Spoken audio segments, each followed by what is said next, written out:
우리 옆사람하고 인사하겠습니다. 세 부대를 준비합시다. 이렇게 인사하겠습니다. 세 부대를 준비합시다. 세 부대를 준비합시다. 오늘은 다윗과 요나단이라고 하는 제목으로 말씀을 나누려고 합니다. 교회에 오면 매번 강조하는 것이 말씀과 기도입니다. 매일 말씀으로 큐티를 하고 기도하자라고 얘기를 합니다. 근데 매일같이 큐티하고 또 기도하고 하는 것이 쉽지가 않습니다. 큐티와 기도가 우리 삶에서 필요하다라고 하는 것을 우리가 느끼고 있지만 잘 되지 않는다는 거죠. 그래서 큐티에 대한 얘기가 나올 때마다 해야지 되는데 근데 잘하지 못하니까 마음 한편에는 불편한 마음이 있는 게 사실 우리가 살아가는 모습이 아닐까 생각됩니다. 그래서 우리가 고민해야 되는 것은 사실 우리가 어떻게 하면 큐티를 잘할 수 있을까? 또 아니면 우리가 어떻게 하면 큐티를 좀 열심히 할 수 있을까? 이런 것들에 대해서 이제 교회에서도 또는 성도로서 함께 고민해 볼 필요가 있지 않을까 생각됩니다.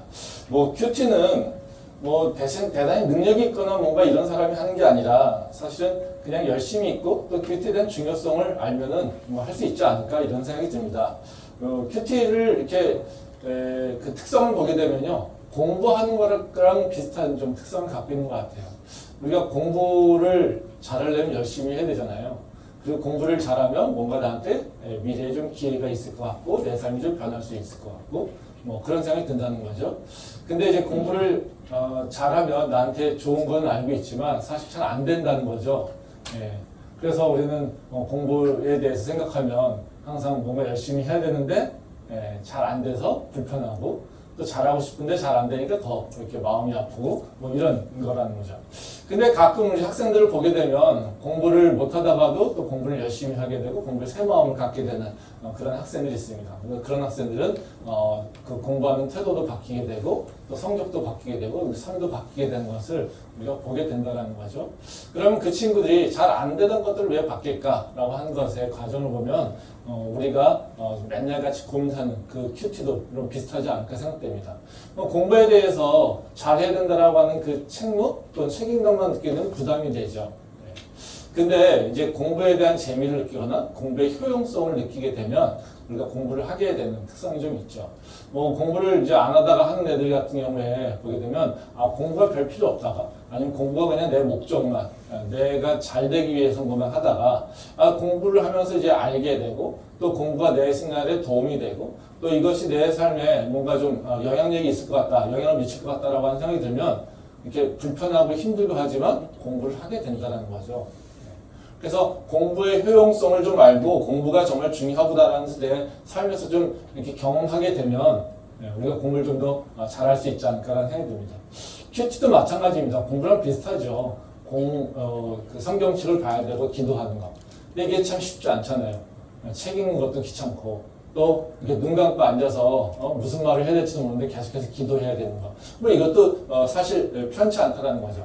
근데 이거를 넘어갈 수 있는 방법은 큐티가 정말 내 삶에 영향을 있고 또 큐티가 내 삶을 변화시킬 수 있다라고 하는 것을 좀 체험하거나 또 아니면 그것에 대한 확신이 있게 되면 우리가 성경 말씀도 보고 또 그리고 기도도 좀 더 할 수 있지 않을까 생각이 든다라는 거죠. 큐티가 우리 삶에 영향을 주게 되는 것을 보게 되면 다 아시다시피 큐티를 하고 또 기도를 하게 되면 우리 삶의 변화가 일어날 수밖에 없어요. 안 일어나면 이상한 겁니다. 그러니까 큐티나 말씀과 기도가 우리 삶에서 있을 때 이 변화되는 그 과정을 보게 되면요. 우리가 성경을 보지 않고 또 기도하지 않으면 우리가 세상의 어떤 환경에 대해서 반응하는 방식이 우리의 육체적인 반응이 있다는 거죠. 그러니까 우리의 욕심이라든가 내 편안함이라든가 내 욕구를 충족시키는 쪽으로 가게 되고요. 또 내 감정적으로 흘러들어서 내가 이제 내 환경의 변화에 대해서 세상 일에 대해서 반응하게 된다는 겁니다. 근데 우리가 말씀을 보고 기도를 하고 영적으로 충만함이 있을 때 내 삶에 있어서 어떤 변화가 일어날 때 우리는 이렇게 육체적 또는 감정적 또는 내 욕구에 따라서 반응하는 것이 아니라 그 문제를 이제 하나님의 말씀의 관점에서 보게 된다는 겁니다. 그리고 하나님의 말씀을 따라서 내가 그것을 보기 때문에 이제는 육체적 반응이 아니라 영적인 반응을 하게 된다는 거죠. 그래서 우리가 성경 말씀 그 큐티를 하고 있지 않으면 우리가 살아가면서 자연스럽게 어떤 반응을 하냐면요. 육체적 반응을 하게 되고요. 또 육체적 반응을 하게 되니까 결국에는 하나님 말씀과 점점 더 멀어지는 특성들이 있다는 거죠. 근데 우리가 큐티를 하면서 말씀과 가까워지고 기도하게 되면 우리가 영적인 반응을 하게 되고 또 하나님 말씀이 내 삶과 연결되는 것을 우리가 경험하게 되고 그리고 하나님 말씀이 내 삶에 정말로 영향을 미치는다라는 것을 알게 되고 또 그래서 하나님의 능력을 체험하게 된다는 거죠. 그래서 큐티라고 하는 것이 매일같이 뭐 해서 매일같이 은혜가 넘치고 하는 것이 아니라 내가 큐티를 통해서 하나님과 계속해서 연결되어 있고 하나님 말씀을 기억될 때 나는 내 삶에서 하나님의 말씀의 관점으로 또는 하나님의 성품이나 하나님의 인도하심의 관점으로 내 삶의 환경들을 바라볼 수 있게 된다는 거죠. 그렇게 되니까 결국에는 내 삶에서 함께 하신 하나님을 더 잘 볼 수 있게 되고요. 또 하나님과 더 가까이 하게 된다는 겁니다. 그래서 제가 오늘 선택한 본문 말씀은요. 다른 것이 아니라 지금 우리가 큐티하고 있는 본문 말씀을 같이 한번 나눠보려고 합니다. 그래서 우리 일상과 우리가 지금 읽고 있는 본문, 큐티의 본문 말씀이 어떻게 연결되는지를 생각해 보려고 한다는 거죠. 그러니까 우리가 성경을 보게 되면 맨날 그 복음은 어떻고 예수님이 어떻고 또 뭡니까 또 도덕적으로 뭔가를 율법적으로 뭔가를 옳은 일이 뭔가 이런 걸 찾는데요. 사실은 하나님께서는 뭐 그런 것도 가르쳐 주시지만요. 하나님은 계속해서 우리에게 말씀을 통해서 우리 삶을 이겨낼 수 있고 우리 삶 속에서 하나님과 함께 할 수 있는 방법을 가르쳐 주겠다는 겁니다. 그래서 하나님 말씀은요. 그냥 단순하게 도덕책과 윤리책과 같은 그런 책들이 아니라 나의 삶과 연결시켜주는 나의 삶과 굉장히 밀접하게 연결되어 있어서 그 삶을 하나님과 함께 살아갈 수 있도록 나한테 주신다는 거죠. 그래서 우리는 성경을 뭐라고 얘기합니까? 영적인 양식이라고 얘기하잖아요. 그러니까 성경 말씀이라고 하는 것은 세상에서 떨어지게 그냥 착하게 살아, 그리고 바르게 살아, 옳게 살아 라고 하는 그것만을 얘기하는 것이 아니라요. 우리가 하나님과 동행하는 그것을 느낄 수 있도록 내 삶에 적용할 수 있도록 나한테 계속해서 영의 양식, 지혜와 지식을 공급해 주고 있다는 거죠. 근데 오늘 우리가 읽은 본문 말씀, 특히 요새 큐티하고 있는 말씀 사무엘상의 말씀을 보게 되면 우리는 사실 그런 느낌이 잘 들지 않죠. 뭐 다윗의 얘기인데 다윗과 사울의 얘기인데 이게 내 삶하고 진짜 영향이 있는가? 라고 한 생각을 잘 느껴지지 않는다는 거죠. 그렇지만 이 다윗의 경험하고 있는 지금 사무엘상 18장부터의 그 말씀들 지금 20장, 21장 갔는데요. 그 말씀들은 바로 우리의 삶과 매우 밀접하게 연결되어 있다는 겁니다. 그래서 이걸 통해서 우리의 삶에 정말 많은 교훈을 얻을 수 있다는 겁니다. 뭐 그 교훈 중에 오늘 몇 가지만 얘기를 하도록 하겠습니다. 오늘 읽은 말씀은 이제 다윗, 사울 그리고 요나단의 이야기죠. 이제 사울이 다윗을 죽이려고 하고 있고요. 그래서 그 사울의 아들인 요나단이 자기 아버지 편에 서지 않고 다윗의 편에 서서 다윗을 오히려 도와주고 그 사울로부터 다윗을 해방시켜주는 그런 모습이 나옵니다. 이 전체적인 흐름을 보게 되면요. 사실 이거는 어떤 의미냐면 그냥 사울이 다윗을 죽이려고 한다라고 하는 또 아니면 다윗이 그냥 아무런 이유 없이 사울에게 고통을 당한다. 뭐 이런 차원. 또 아니면 뭐 사울이 그러니까 다윗이 뭔가 왕이 되기 위해서 뭔가 이렇게 훈련받고 고난받고 연단받는다. 뭐 이렇게 이해할 수 있을 것 같아요. 그렇지만 이거는 그것만은 아닙니다. 그러니까 다윗이 사무엘상 17장에 보면 나오는 얘기가 뭐냐면요. 바로 다윗이 골리앗을 이기는 싸움에서 이기는 얘기가 나옵니다. 그래서 다윗이 무명에서 유명한 사람으로 태어나죠. 다시 말하면 세상의 일약 스타로 부상하게 되는 겁니다.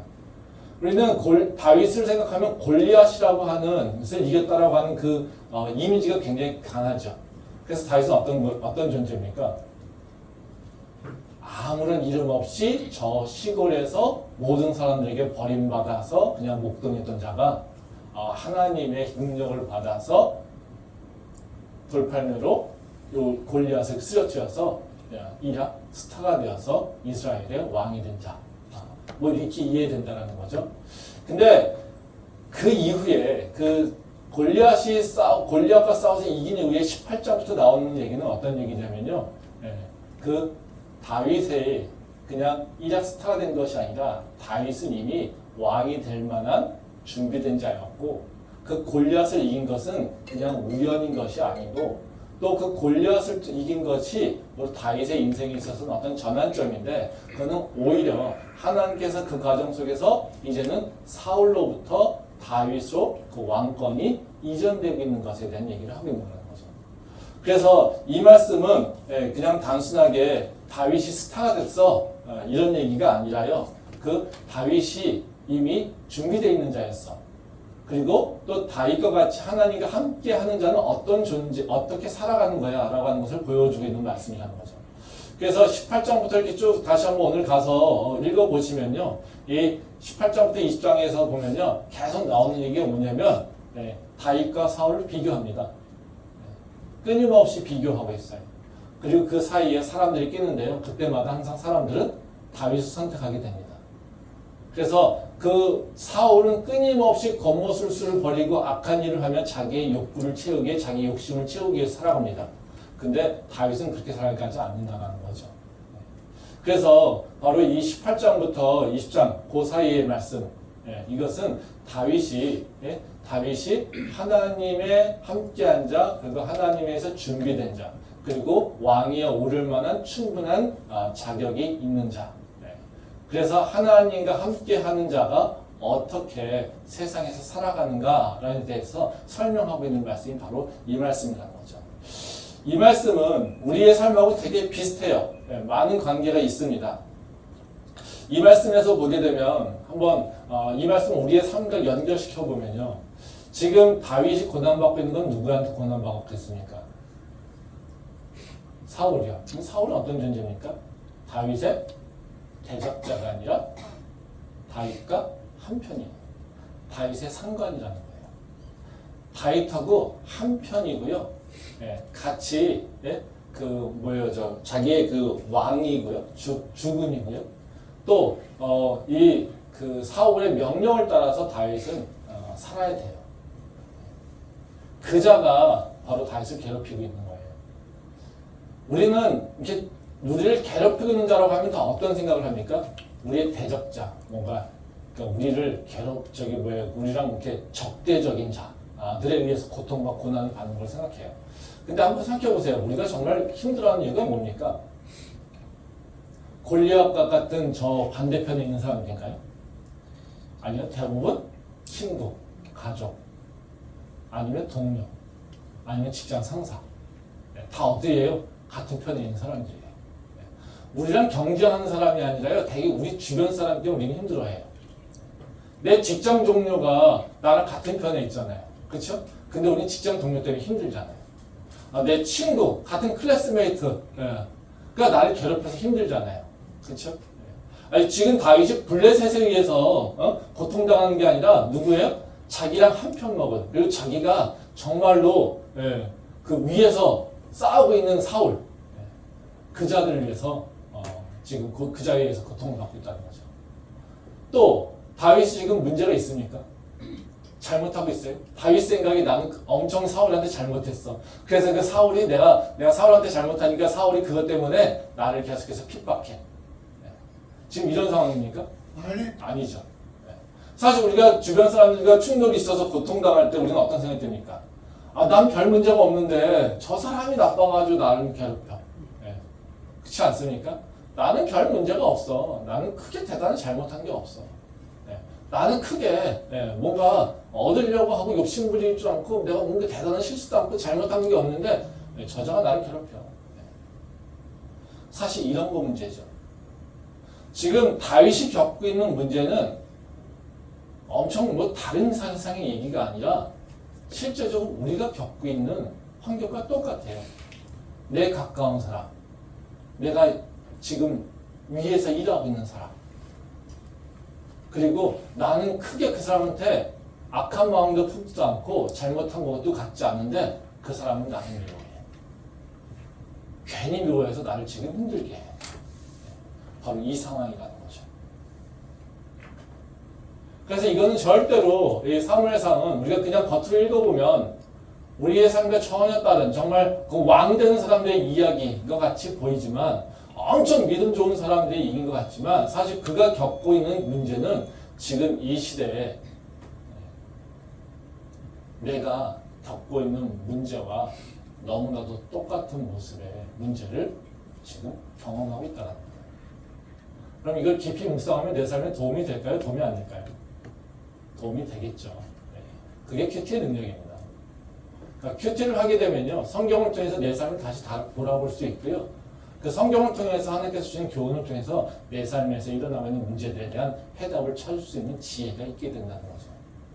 우리가 이런 것을 묵상하지 않을 때 우리는 어떻게 해요? 저 인간이 나쁜 인간이야. 정말 내가 어쩌다 운이 나빠가지고 무슨 팔자 이렇게 드세가지고 저런 인간을 만나가지고 나는 저 직장을 옮겨가든지 빨리 해야지. 이런 것밖에 대답이 없겠죠.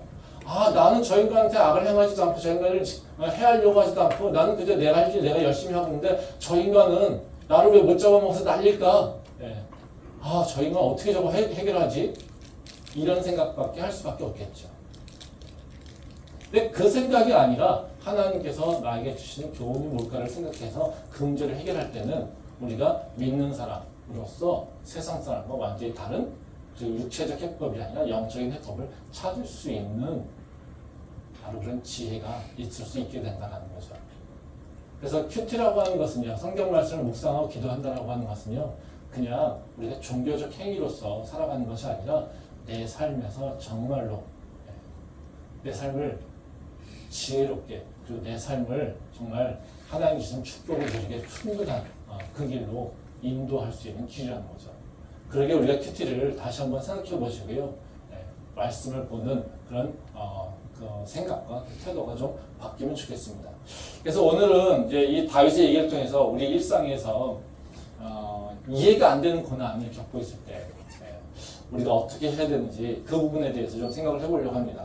우리가 내가 도저히 이건 왜 나한테 이런 고난이 있는지 모르겠어 라고 하는 그런 문제들이 생길 때 우리는 무엇을 해야 되는지, 그러니까 어떤 것을 바라봐야 되는 것인지, 또 왜 그런 고난이 오게 된 것인지, 그리고 그때 우리는 무엇을 해야 될 것인지, 이 부분에 대해서 세 가지 이슈에 대해서 좀 생각을 좀 해보도록 하겠습니다.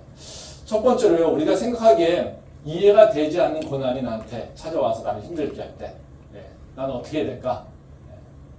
답은 뻔하죠. 나를 힘들게 하는 그 어려움, 내 욕구가 채워지지 않는 그 부족함, 이런 것을 바라보는 것이 아니라요, 하나님이 나를 지금 어느 방향으로 인도하고 있는가, 하나님의 인도하심의 방향성을 찾으려고 노력해야 된다는 거죠. 즉, 내가 부족한 것을 보는 것이 아니라요, 하나님의 인도하심의 그 방향이 어디에 있는가를 찾아보려고 해야 된다는 거예요. 말씀 보도록 하겠습니다. 사무엘상 18장 5절 말씀입니다.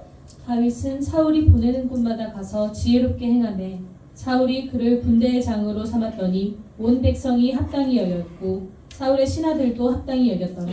한 절만 더 보겠습니다. 사무엘상 18장 12절부터 16절 말씀입니다. 여호와께서 사울을 떠나 다윗과 함께 계심으로 사울이 그를 두려워한지라. 그러므로 사울이 그를 자기 곁에서 떠나게 하고 그를 천부장으로 삼으매 그가 백성 앞에 출입하며 다윗이 그의 모든 일을 지혜롭게 행하니라. 여호와께서 그와 함께 계시니라. 사울은 다윗이 크게 지혜롭게 행함을 보고 그를 두려워하였으나 온 이스라엘과 유다는 다윗을 사랑하였으니 그가 자기들 앞에 출입하기 때문이었더라.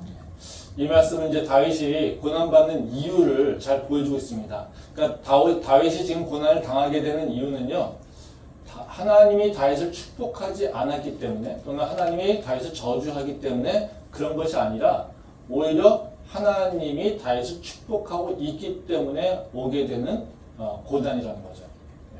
여기 우리 앞에 읽었던 그 사무엘상 18장 5절에 보면요, 다윗은 사울이 보내는 곳에서 모두가 다 지혜롭게 행동했다라고, 그래서 합당하게 행동했다고 얘기하고 있습니다. 즉, 지금 다윗은 어떤 존재예요? 지혜로운 자예요. 그래서 자기가 해야 될 일들이 무엇인지를 알고 그것을 합당하게 행동하는 자예요. 그러니까 이런 능력이 어디서 나옵니까? 하나님의 축복에서 나오고 있다는 거죠.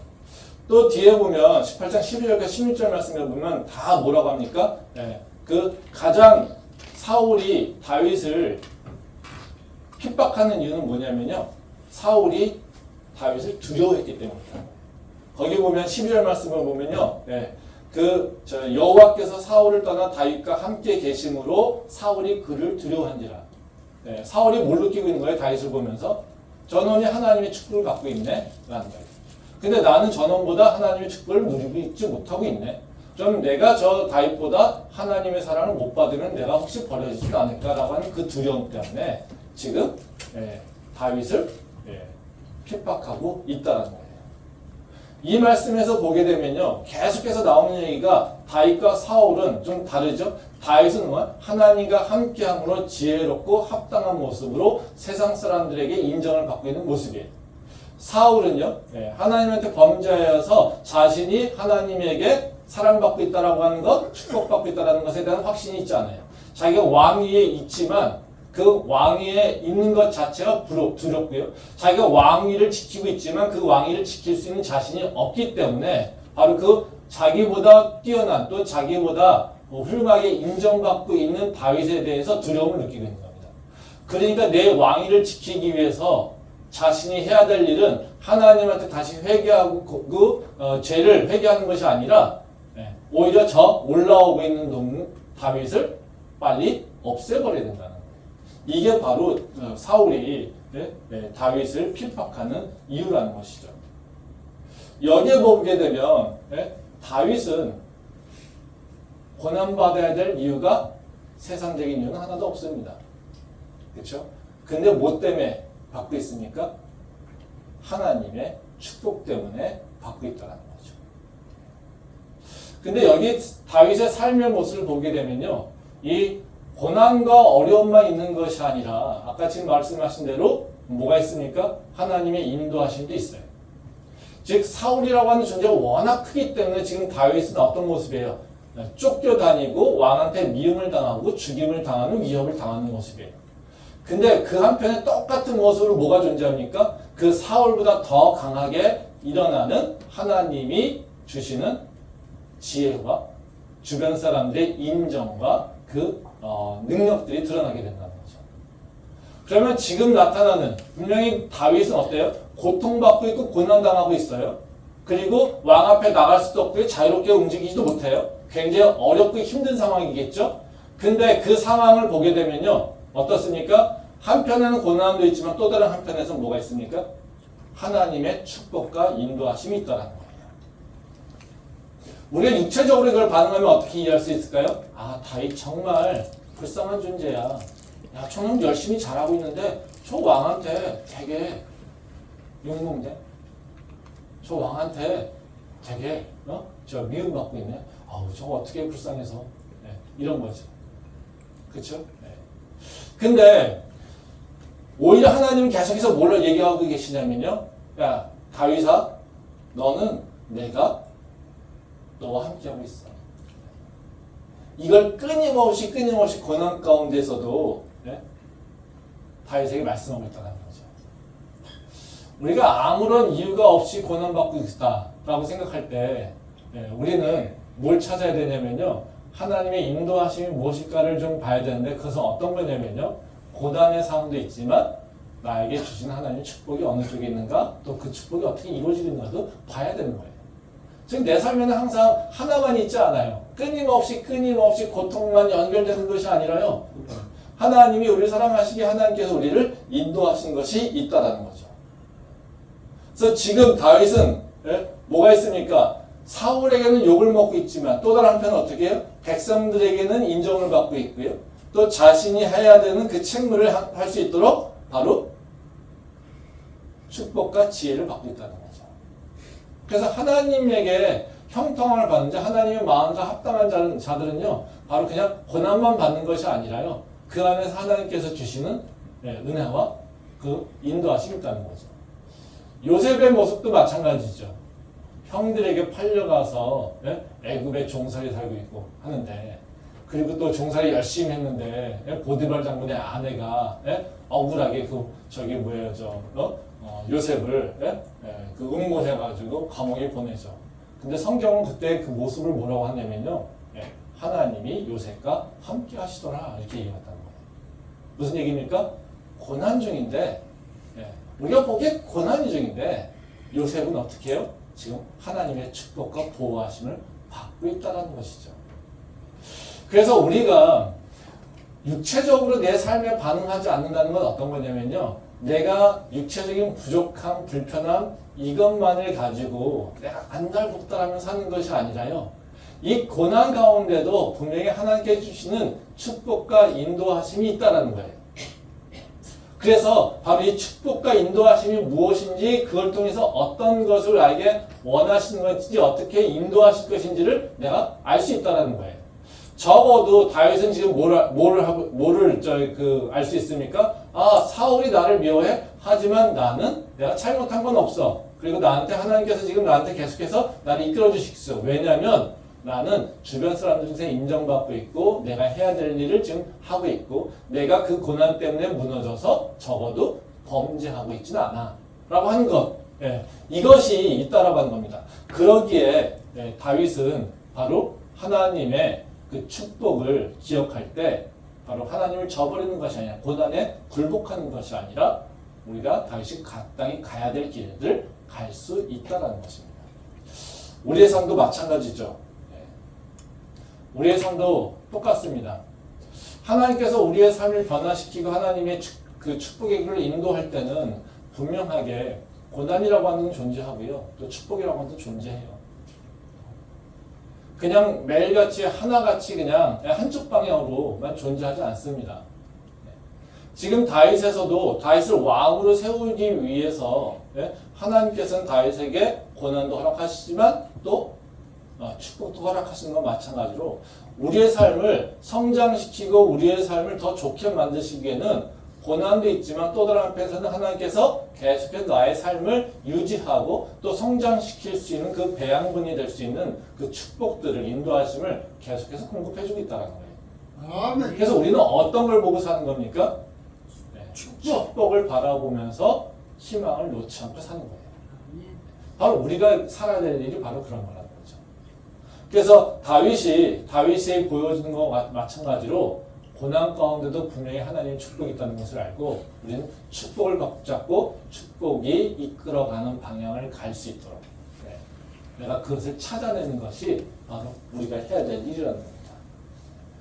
그러면 우리가 고난 가운데 있어서 굉장히 중요하게 확신 가져야 되는 건 어떤 거냐면요. 내가 어렵고 힘들지만 하나님이 적어도 나를 붙잡고 있어 라고 하는 믿음의 확신이 있어야 돼요. 그게 흔들려 버리면 우리 삶은 무너져 버려요. 그러니까 우리가 어떤 고난이라도 이길 수 있는 힘은 어디서 나오냐면요. 내가 지금 힘들어? 내가 지금 고통당하고 있어? 내가 정말 주변의 상황을 보면 내가 사방에 나를 도와줄 수 있는 사람 아무도 없어?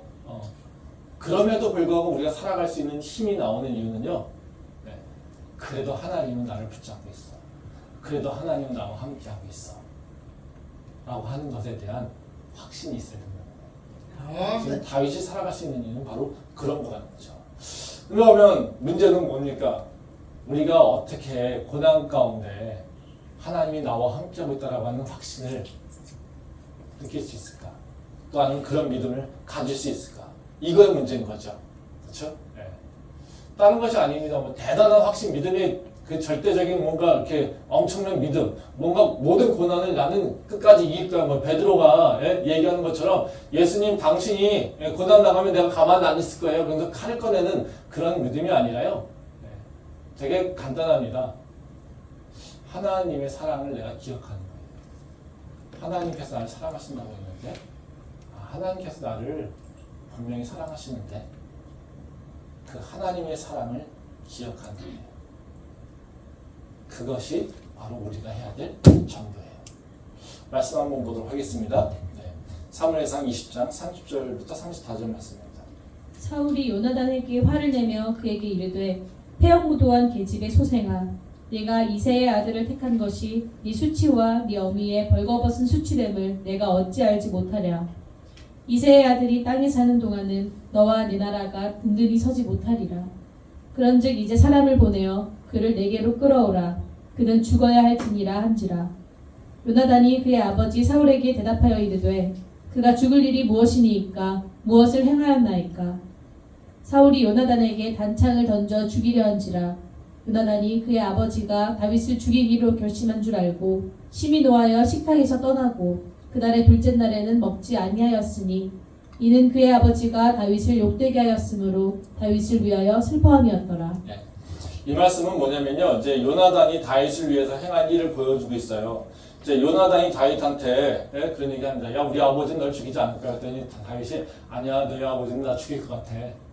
그래? 그럼 내가 한번 알아봐 줄게. 이렇게 얘기하는 겁니다.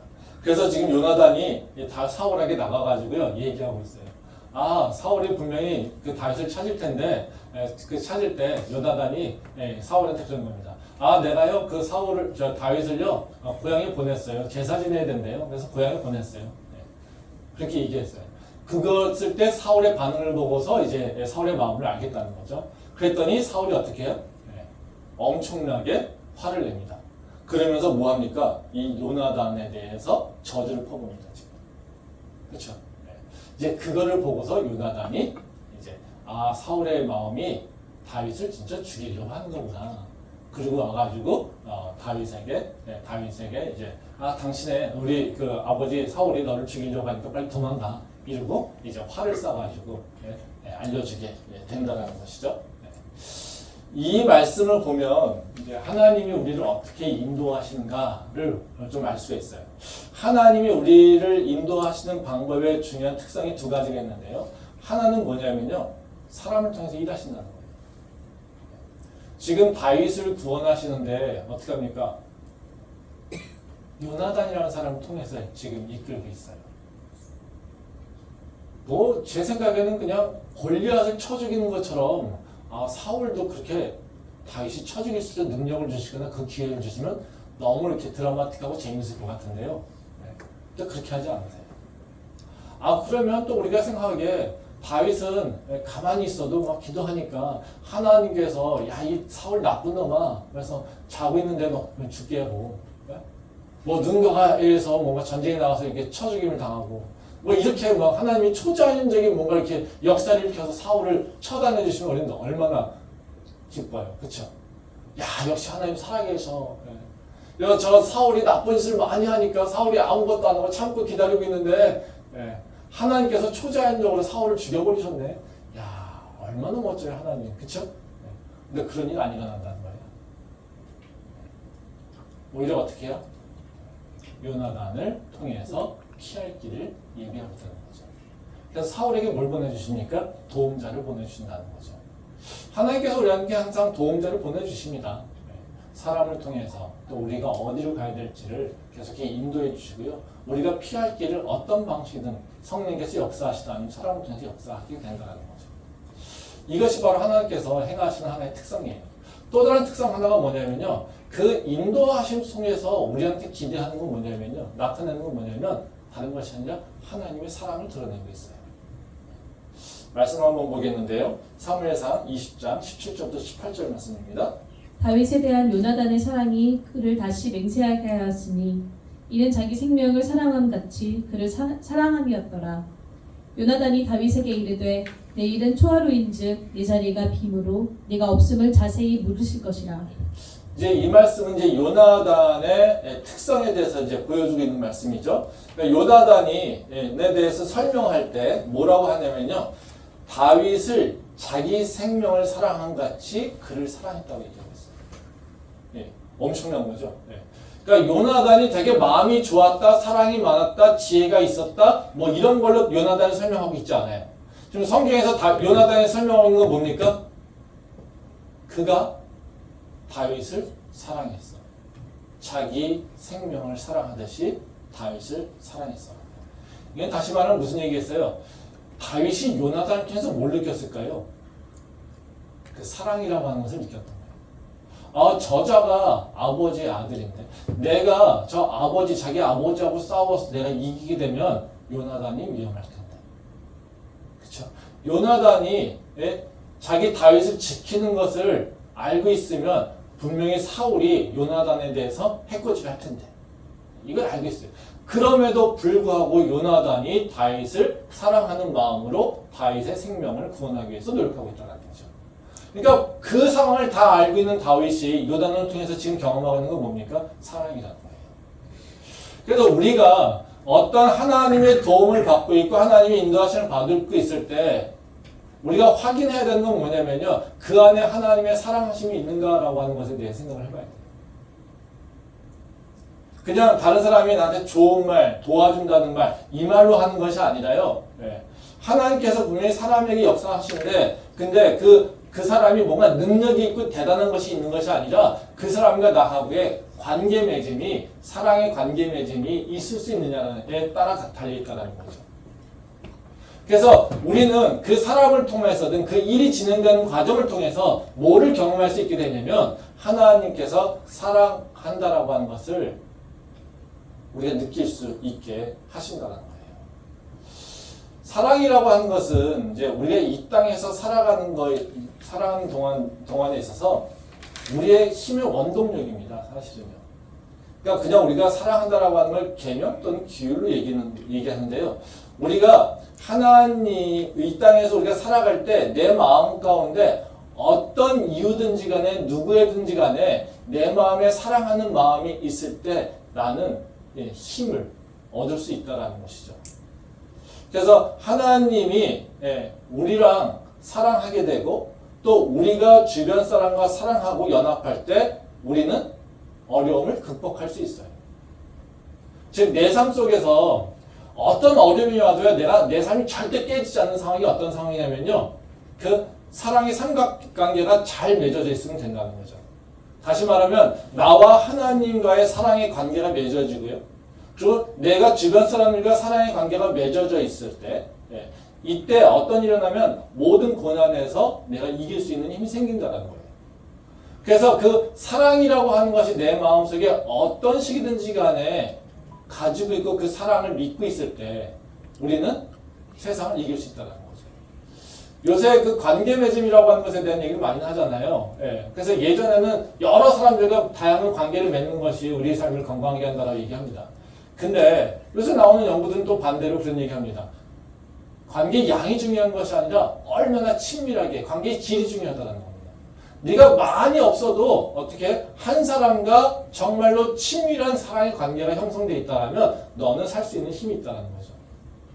우리가 뭐 요새 학폭 얘기 많이 하잖아요. 아이들이 밖에서 어려움을 많이 겪을 때가 있습니다. 그래도 그것을 이겨낼 수 있는 방법은 뭡니까? 어떤 애가 이겨냅니까? 부모하고 친밀한 관계가 있을 때. 또 학교에서 그것을 이겨낼 수 있는 자기 친구하고 연합하는 관계가 있을 때. 그걸 이겨낼 수 있잖아요. 그러니까 우리한테 필요한 것이 하나님께서 우리한테 그 세상에서 힘들게 살고 있지만 그 어려운 관계를 다 헤쳐나가고 이길 수 있는 방법은 뭐냐면요. 우리한테 사랑이라고 하는 그 마음을 주셨기 때문에 그렇다는 거예요. 그래서 하나님과 나하고의 사랑의 관계, 나와 주변 간의 사랑의 관계, 그것이 많고 적고의 문제가 아니라 그 친밀한 진짜 사랑이라고 하는 그 관계를 맺고 있으면 우리는 세상에서 어떤 일이 일어난다라도 우리는 절대 무너지지 않고 그것을 이겨낼 수 있다는 거죠. 말씀 한번 보겠는데요. 요한복음 15장 10절부터 14절 말씀입니다. 내 계명은 곧 내가 너희를 사랑하는 것 같이 너희도 서로 사랑하라는 이것이니라. 사람이 친구를 위하여 자기 목숨을 버리면 이보다 더 큰 사랑이 없나니 너희는 내가 명하는 대로 행하면 곧 나의 친구라. 이 말씀은 이제 예수님이 십자가 사건 이후에 하늘로 올라가셨을 때를 대비해서 제자들에게 이 땅에서 어떻게 살 것인지에 대해서 당부하시는 말씀이에요. 이 말씀은 이제 사랑을 통해서 나와 예수님의 관계가 변화되고 그리고 또 내가 그 사랑을 통해서 이제 주변 사람들에게 무엇을 행해야 될지를 보여주고 있는 겁니다. 그래서 여기 보면 어떤 관계가 일어나는 거냐면요. 바로 내가 예수님의 십자가를 통해 사랑을 알게 됩니다. 그리고 내가 내 주변 사람들과 그 십자가의 사랑을 배워서 주변 사람들에게 사랑을 실천합니다. 그러면 어떤 모습이 되냐면요. 14절 마지막에 뭐라고 얘기하시냐면요. 너희는 내가 명한 대로 행하면 곧 나의 친구라. 즉 너희가 사랑하게 되면 너희는 내 친구가 되게 되고 내 친구가 되면 너는 내 뜻을 알게 된다는 거죠. 왜? 하나님이 내 친구에 다 알려주니까요. 즉 우리가 사랑이라고 하는 마음을 품고 있어서 어떤 시기든지 간에 사랑을 나누고 있어요. 그러면 우리는 어떤 모습이요? 예수님의 친구가 되는 존재가 된다는 거예요. 그러면 그 사랑의 마음을 갖고 있을 때 우리는 어떻게 해요? 하나님의 뜻을 알게 되고 하나님의 메시지를 들을 수 있고 하나님의 인도하심을 충분히 받을 수 있다는 거예요. 지금 오늘 읽은 그 바로 다윗의 얘기에 보게 되면 다윗과 요나단의 관계가 어떻습니까? 바로 이 삼각관계가 이루어진 거죠. 다윗은 하나님의 사랑을 받고 있죠. 그렇죠? 또 그 사랑으로 끝나는 것이 아니라 요나단과 사랑의 관계를 맺고 있어요. 그래서 사랑으로 서로 그 언약을 하죠. 그 요나단은 다윗을 절대 지킬 것을 약속합니다. 그리고 다윗은 사울이 무너져도 절대로 그 집안을 해하지 않을 거예요. 그래서 요나단은 끝까지 지킬 것을 약속합니다. 지금 다윗이 엄청나게 어려운 고난이 있지만 그 고난을 이겨낼 수 있는 건 뭐냐면요. 하나님이 다윗을 사랑하고 있다라고 하는 것을 다윗이 알고 있고요. 또 다윗의 삶 속에서는 요나단이라고 하는 친구가 있어서 바로 그 친구와 사랑의 관계를 맺고 있다는 거예요. 그러게 바로 그 다윗은 하나님께서 축복하시는 그 삶의 모습, 그리고 세상에서 일어나는 모든 어려움, 그 고난과 환난들을 다 이겨낼 수 있는 바로 그 완벽한 방어 체제를 갖고 있다는 거예요. 그게 바로 여기서 드러나고 있는 말씀이라는 거죠. 그래서 우리가 정말로 하나님에게 사랑을 받고 있다라고 하는 그 확신을 얻으려면요, 두 가지 방법이에요. 하나님과 나하고 깊은 관계를 맺고 있다는 확신이 있든지, 아니면 그거에 맞춰서 내가 주변 사람과 누군가와 내 가족들과 누군가와 바로 사랑의 관계를 맺고 있어서 나의 그 친밀함이 있다라는 그 확신이 있을 때, 그러면 나는 걱정 없다는 거예요. 그리고 하나님께서 축복을 받고 있다는 거예요. 근데 만약에 내가 지금 이것도 또 연약하고요, 내 주변과의 관계도 연약해서 내가 갖고 있는 사랑의 삼각관계가 굉장히 불완전하다라고 하면 나는 지금 뭔가 영적으로 흔들리고 있는 거예요. 이 관계를 회복하기 위해서 기도하고 노력하는 게 필요한 거예요. 그래서 우리가 하나님이 나를 사랑하고 있다라고 하는, 또는 내가 고난 가운데 그 힘을 얻을 수 있는 것은요, 바로 내가 하나님과 내 주변과의 사랑의 삼각관계를 다시 한번 검토해 볼 필요가 있다는 거예요. 그러면 마지막으로요, 그럼 우리가 고난받을 때 이 사랑의 삼각관계를 가지고 있을 때 우리는 어떻게 그러면 세상의 고난과 그 도전에 대해서 어떻게 대응할 것인가, 이 부분이죠. 구체적으로 우리는 무엇을 할 것인가 하는 겁니다. 다른 것이 아닙니다. 하나님의 사랑을 갖고 있잖아요. 내가 믿고 있잖아요. 그러면 어떤 고난 가운데서도 하나님을 신뢰하고 그분께 간구하는 겁니다. 그게 우리 성도가 해야 될 일이에요. 그러면 하나님께서 응답하신다고 약속하셨기 때문에요. 말씀 보겠습니다. 사무엘상 18장 28절부터 29절 말씀입니다. 여호와께서 다윗과 함께 계심을 사울이 보고 알았고 사울의 딸 미갈도 그를 사랑하므로 사울이 다윗을 더욱더욱 두려워하여 평생에 다윗의 대적이 되니라.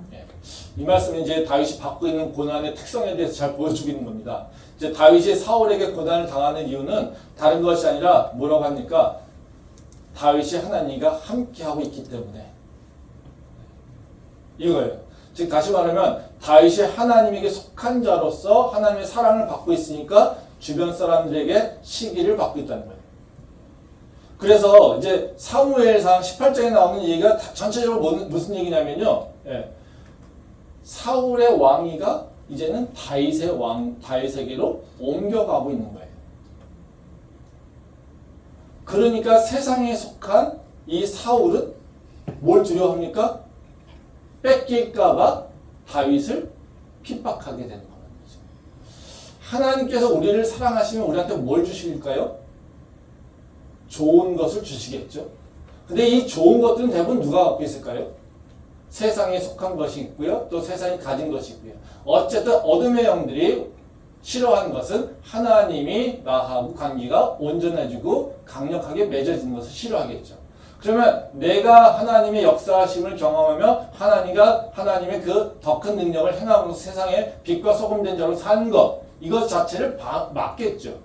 그러니까 어떤 일이 일어나겠습니까? 내가 하나님의 축복을 받고 있는 가정, 그리고 하나님의 축복의 길로 가는 가정 가운데는 반드시 어떤 일이 일어나게 되냐면 바로 세상에 도전이 있게 된다는 거예요. 지금 다윗이 보통 당하는 일은 다른 이유가 아닙니다. 하나님이 사랑하시기에, 저 하나님께서 세상 사람들이 그걸 알고 있기에 다윗을 하나님이 왕위에 세울 것을 알고 있기에, 세상 사람들은 모르지만 적어도 지금 악령에 붙잡혀 있는 사울은 그 하나님의 역사하심을 알고 있다는 거예요. 그래서 다윗을 두려워하고 다윗을 죽이려고 하고 있다는 것이죠. 이 미움을 통해서 다윗을 향한 하나님의 사랑은 끊임없이 미갈이라고 하는 그 아내를 통해서 계속해서 인정되고 확인되고 있다는 겁니다. 말씀 한번 보고 마무리하도록 하겠습니다. 요한복음 15장 15절부터 19절 말씀입니다. 이제부터는 너희를 종이라 하지 아니하리니 종은 주인이 하는 것을 알지 못함이라. 너희를 친구라 하였노니 내가 내 아버지께 들은 것을 다 너희에게 알게 하였음이라.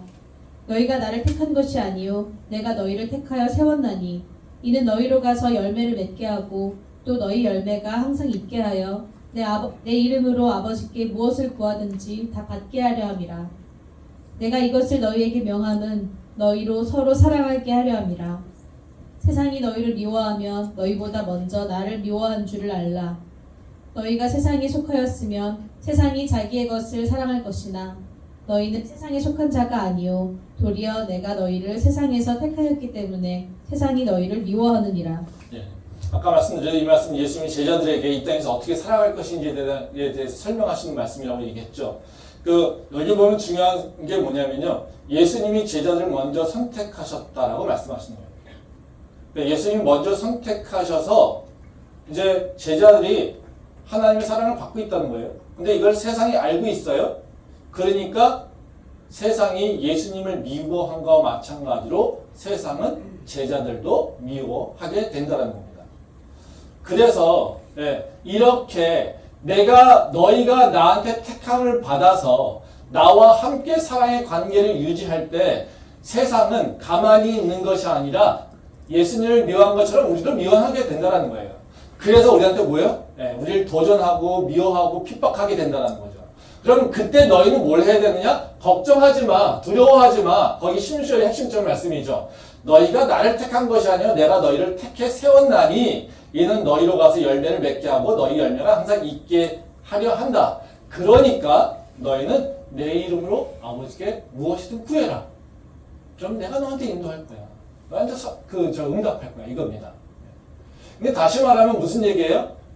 너가 고난당할 거 알고 있어. 너 부족한 거 알 수 있어. 세상에서 너가 위협받는 거 알고 있어. 근데 걱정하지 마. 네가 기도하면 내가 그것을 들어줄 거야. 이겁니다. 너가 연약해. 너가 세상에서 지금 핍박받고 있어. 네가 세상을 이길 수 있는 힘이 충분히 없어. 네가 세상을 이길 수 있는 충분한 능력이 없어. 그래 걱정하지 마. 하나님한테 기도해. 예수 그리스도의 이름으로 기도하면 너가 응답받을 거야. 이겁니다. 이거 엄청난 얘기죠. 우리는 기도가 내 정성을 다해가지고 하나님한테 드리게 되면 하나님께서 우리의 정성을 보시고 평가하시고 한다고 얘기하지만 기도는 절대 그런 것이 아닙니다. 기도는 뭡니까? 세상에서 하나님의 사랑을 확인하고 그 세상으로부터 도전받는 것을 내가 이제는 그 하나님과 나하고의 그 사랑의 능력으로 또 그 신뢰의 능력으로 세상의 도전을 이기는 것이 바로 기도라는 거예요. 여기 보면 뭐라고 얘기하십니까? 너 걱정하지 마. 세상이 도전해도. 너 당연히 미움받는 거 내가 알고 있어. 너 세상에 너를 핍박하는 거 내가 알고 있어. 그러니까 내가 너한테 예수 이름으로 기도하라고 얘기하고 있는 거야. 이것을 지금 예수님이 얘기하고 있다는 거예요. 우리가 아무런 이유 없이 고난당하고 있다? 그러면 오히려 기대를 해야 돼. 하나님께서 내 삶을 변화시키려고 하나 보다. 그리고 그때는 찾아봐야 되는 것이요. 그 고난의 문제에 초점을 맞추는 것이 아니라요. 하나님께서 나에게 주시는 그 축복, 나에게 인도해 주시는 그 평안함, 나에게 주시는 확신이 어디로부터 오는지, 어떻게 오고 있는지 그거를 바라봐야 돼요. 그리고 우리는 그 고난을 이기는 것은 내가 싸워 이기는 것이 아니라요. 하나님께서 나에게 주시는 그 사랑으로 이기는 겁니다. 그리고 내게 주시는 그 사랑을 나눔으로써 이기는 거라는 거죠. 그러기에 하나님은 우리한테 뭐요? 기도하라고 한다는 거죠. 그러면 응답할 거라고 말씀하신다는 거예요. 그래서 우리는 하나님이 나를 사랑하신다는 걸 알고 있기에 우리는 뭐요? 기도하는 겁니다. 그러면 우리의 삶의 문제들, 고난의 문제들이 이제는 우리한테 극복되고요. 우리는 하나님이 주시는 그 축복을 충분히 누리게 된다는 거죠. 그 말씀을 우리가 다시 한번 기억하길 바라고요. 우리 삶에서 하나님의 말씀이 기억되길 바라고요. 우리가 하나님과 사랑의 연결 통해서 그 사랑의 삼각관계를 회복하고 세상을 이길 수 있는 능력 있는 주님의 백성 될 수 있기를 소망합니다. 기도하겠습니다.